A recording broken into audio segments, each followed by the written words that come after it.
Thank you, Amos. Of all the introductions I've had, that is the most recent. I am Bob Gleason, and I went to school here in the Valley. I played sports for the Fighting Yellow Jackets of Stevensville. I played basketball, freshman basketball. They called me the Wrestler.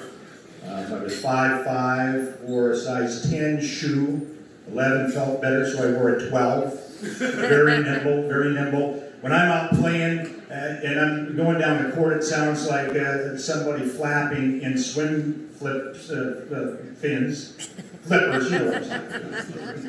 But we play in a lot of small gyms, and that happens in rural Montana. And in fact, one of the gyms we played in was so small, the out of bounds was actually the wall. And the only place that actually sat anyone were the opposing teams.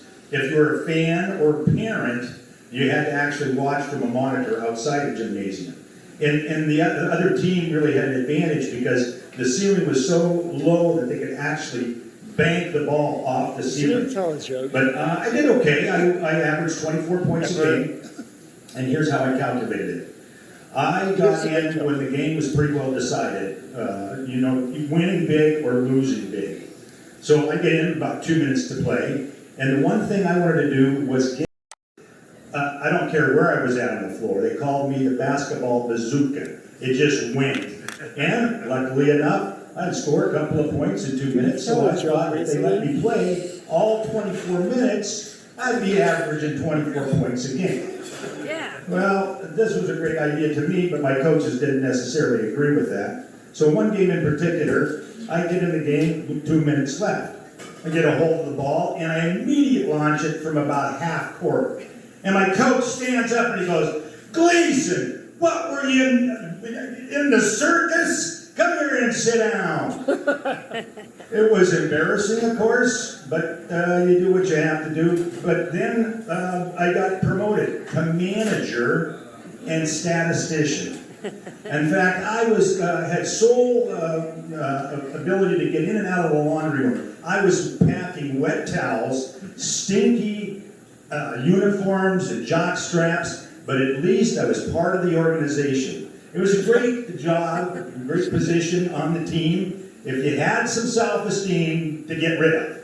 But there I was, the only uniform statistician in the conference. I'm sitting at the end of the bench, taking my stats down. We're up in Ronan, and one of the great members of the team goes up for a layup, and he just gets hammered. It's a true Jersey story. gets ripped off of him.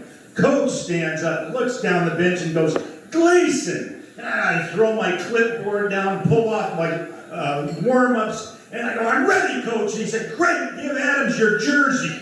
Well, that ended my basketball career. But I did play football for 4 years, 3 marginal years. In fact, when my dad's friend said to him, he said, "Bill, is Bob playing football this year?" And he said, yeah, he's playing football. And he said, "Well, what position is he playing?" And my dad said, "Left out." I love But that. my career in sports ended when I graduated from high school, like so many people, but you still have your favorite teams. You have your favorite teams, and then you have teams that you hate. Now, one of the teams I just despised was the Fighting Irish of Notre Dame. And so when I graduated from college, I went to work in New Orleans, and some of the higher-ups came in from New York and had a big meeting. And after the meeting, we had a mixer. And I'm 22 years old, getting a little saucy.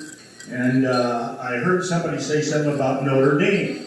And I said, "Only whores and football players go to Notre Dame."